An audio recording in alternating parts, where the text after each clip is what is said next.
This is the Philippines, the beautiful country of my birth, a country of 7,107 islands, rich in natural resources and inhabited by beautiful people. Today my heart breaks, for my motherland is in crisis. So many of our people do not complete basic education, so many are hungry, and so many are poor.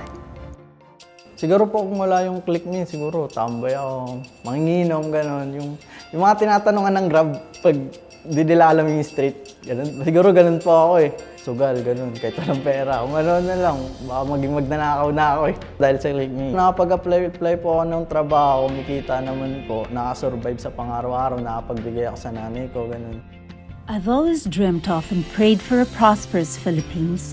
And now I see that dream could begin to come true in 3 years if we all come together. ClickMe is a concrete way to take millions of people out of poverty. It is a gift we now have. What ClickMe is doing is harnessing the power of technology and the power of the Filipino global diaspora to come up with a solution to the problem of poverty in the Philippines, and doing it in a very creative way, a truly Filipino way, bayanihan style. Having come from a technology background, I'm a big believer that technology can be used to amplify solutions. It's a lever of sort, no? And what you think you can do with one person or two, technology allows you to create that same impact for hundreds. Why do I welcome ClickMe in Payatas? Because education is a key. Without education, these young people will not get out of poverty. They won't get out of poverty.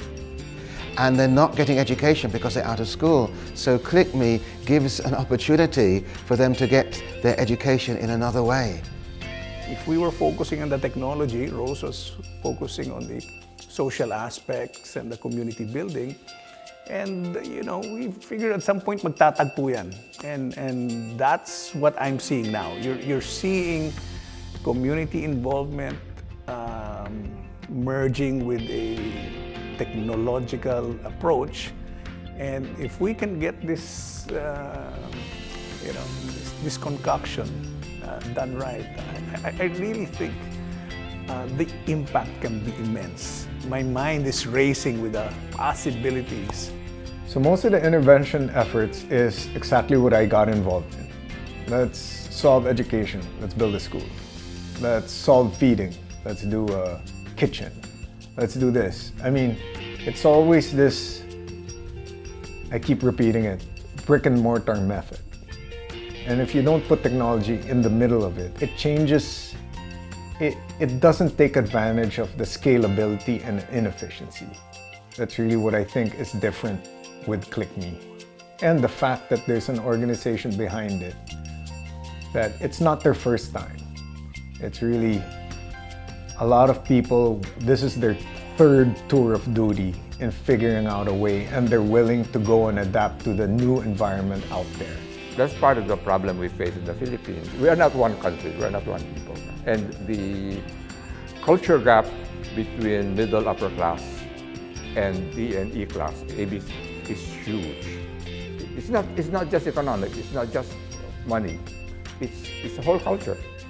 The things we think about, the things we talk about, the stories we have, the things we care about, magkakaiba talaga. No? And so it's very hard to unite this country. No? We're trying to do something big in the Philippines where we're going to go target 10 million. It's huge, it's hard, it's going to be difficult. But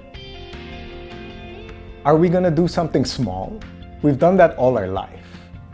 So this is the big ask for everyone that wants to get involved. Let's get involved in a big way, whether it's time, talent, or treasure.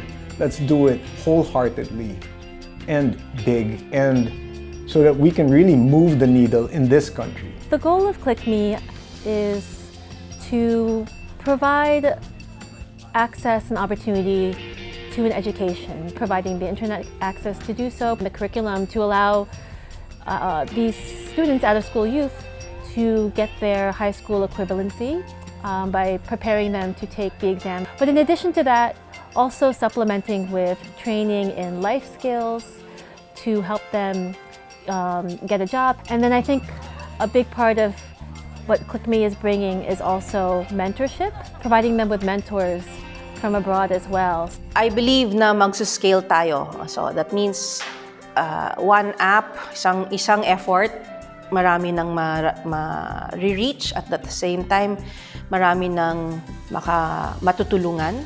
We need motivation and we need commitment. Those are the two major things that we hope to be able to put across and inspire in all of them. Starting from yourself, oneself, kung paano mo i-motivate yung sarili mo, paano hindi mahiya. So, bali dun sa life skills na yun, more on pagkatao talaga ng bata, yung babaguhin. From na hindi nagsasalita, na mahiyain, to kaya niyang i-present yung sarili niya when looking for a job. So if you can make education accessible, interesting, and relevant, that's a winning formula. And we do hope that beyond this core group of people who want to help, we also find those who can solve problems and figure out, here's a better way of doing it. Because we don't have all the answers.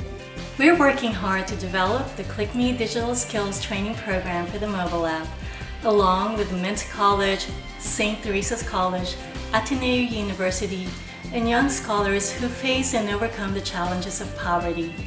We're specifically customizing the digital training for Filipino high school dropouts, and we're setting it up so that our ClickMe learners can have access to computers in their respective communities. So it has never been, I think, more exciting for a digitally skilled young person to be alive, because they're creating incredible earning opportunities that I've never seen before. I think our IT outsourcing or business process outsourcing industry has a lot of potential still. We should really be focusing on is teaching our kids or the youth how to code, and that is easy to do on a digital platform. I'm glad that with ClickMe, we are able to provide greater meaning to the Filipino diaspora. More than just providing a better future for myself and my family, now I will also have an opportunity to help a family in the Philippines who is in great need of hope. The role of my children, I believe now, is to offer a hand, to offer their time, their heart, I want them to cheer these students on. They may have been dropouts, but this is the hope that they're given now. Marami pa rin out-of-school youth ang napipilitang huminto sa pag-aaral kasi nga walang nag-guide sa kanila. Sa ClickMe, magkakaroon tayo ng kapwa-kapatid na tinatawag na tutulong sa kanilang pag-aaral kung anong mga pangailangan nila, at itong ating mga kapwa-kapatid ay sisiguraduhin makakatapos sila ng program ng ClickMe. One of the things that we're trying to do with the mentorship program, what is it about that relationship that will help the learners? Hope building, confidence building, motivation, optimism, hopeful and resilient. These are some of the elements that we try to build in to the ClickMe program from a psychological perspective to help support the learners. Even though that we have this technology and resources available to them, still the facilitator will play a very big role in making them motivated, following them up, and then serving as a scaffold to the learning process of the learners. Ang facilitator po sa AST ay kami po yung nagmo-monitor sa mga out-of-school youth. Hindi lang po basta-basta nagtuturo. So may kasama po siyang home visitation. I am proud to say that my school, through its competent and generous teachers, has willingly collaborated with ClickMe because we share the same vision of hope, a vision of a productive, educated, empowered, and self-sufficient citizenry. I started ClickMe with Rose and Freddie 8 years ago, and we have been focusing on particular aspects of the work since then. Mine has been on the sustainability of social enterprises, as I'm a finance professional. We are committed to making ClickMe a model of a sustainable edtech social enterprise. We don't have all the answers yet, but I'm certain that with the commitment of people to share their expertise, we can make it happen. From an investor's point of view, I think where I would like to help, and we've had these discussions with Rose, is to see how we can possibly position the product so that it becomes viable for fundraising. Many great things start from small initiatives. And we believe very much that with the initiative that Rose Cabrera had provided us the opportunity to be able to serve, and we encouraged by the many supports of additional volunteers putting in their 2 cents worth into the campaign, that is encouraging enough, and we all honestly believe we are going to get there. I am just truly excited to be a part of this. I'm truly excited to have, people like Rose pushing it. Our own CTO, Val Reyes, is part of it, and I'm truly excited to have a guy like him working on this. If you have more people like that, wow, it'd be amazing. I think the secret of ClickMe was that we're focused on the relationships. We come in telling you that we want to target out-of-school youth and get them from out of school to jobs. Yes, that is. But really, it starts off with the kickoff of the relationships for hope. So we don't know the solutions, but we know that putting different people in touch with each other and taking advantage of that type of trait that is very Filipino and unique, to tap into that kapwa and create this bayanihan solution to solve things in the Philippines. I'm always blown away. I've met Rose and I've seen how she operates, how she's able to make people say yes to her. You realize, ay, naka-oo pala ako. Oh, but then suddenly when you see those people who said oo, who said yes, come together, walang madamot with what they can contribute. No, walang parang what's in it for me or what can I get out of this. And the thing is, they do get so much out of it, no. But what I realize is that this feeling of I'm in here because I know it's going to make a difference. That in itself, I think, is a very big difference for the ClickMe movement, is people pitching in whatever way they can, whether it's technical, whether it's educational, whether it's community organizing, whether it's just admin, raising funds, any of these all contribute in a way, and it's all done on a voluntary basis. So it's so heartwarming. This is something that I feel is God-sent, and for the people who want to give of themselves, you don't go too far out of your comfort zone. You don't force people to become what they are not. I'm a performer, and would you believe I am here in the educational program of ClickMe.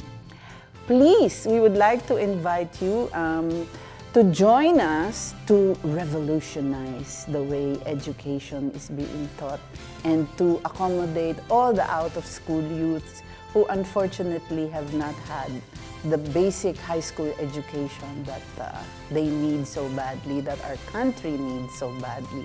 So if you have any type of skills whatsoever and you would like to volunteer, join ClickMe. Ayun na lang po yung pag-asa ko. Wala na po akong ibang kaya naniwala na lang po ako eh. Kasi wala na po akong ibang lalapitan. Kasi magtatrabaho ako, grade 8 ako, wala naman pong tumatanggap ng ganun. Kaya tinuloy ko na lang po.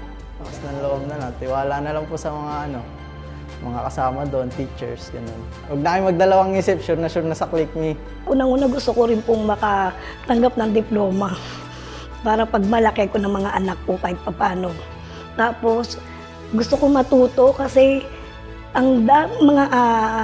Unang-una, uso ngayon ng computer. Wala po akong alam sa computer. Gusto ko siyang matutunan para matulungan ko yung mga anak ko at ang ibang kabataan. Talagang napaka-importante po. Kasi sa katulad ko, unang-una wala kang lakas ng loob bumarap sa tao pag wala kang pinag-aralan. Napakalit ng tingin mo sa sarili mo. Di po ba? Pero siguro pag may narating ako, baka sakaling umangat yung tingin ko sa sarili ko at kaya ko nang umarap sa ibang tao. Iniimbitahan ko kayo, mga kabataan o katulad kong magulang na hindi nakatapos ng pag-aaral. Meron po tayong ClickMe apps na pwedeng tumulong sa atin. Maraming gagabay sa inyo dito. Hindi lang isang tao, napakadami. Ang sarap ng dito, mag-aral kasi nasubukan ko na siya. Yung mga hindi ko nalalaman noon, nalaman ko na ngayon at naitutulong ko sa mga anak ko. Huwag tayong minto sa ganito lang tayo. Kailangan may mangarap pa tayo kahit may edad na tayo. ClickMe offers the PHL gift. Presence, hope, love. It is a gift we take for ourselves because it adds meaning to our lives. It is a gift we give to the Filipino high school dropouts to help them break the cycle of poverty. It is a gift to our motherland to take it out of its sorry state. It is a gift to the world to be an inspiration amidst all the ugliness. And most of all, it is a gift to our God. Help us share that gift to the world. Be a kaibigan peer. Be a kapatid mentor. Be a sponsor and volunteer. Mag-click tayo sa ClickMe.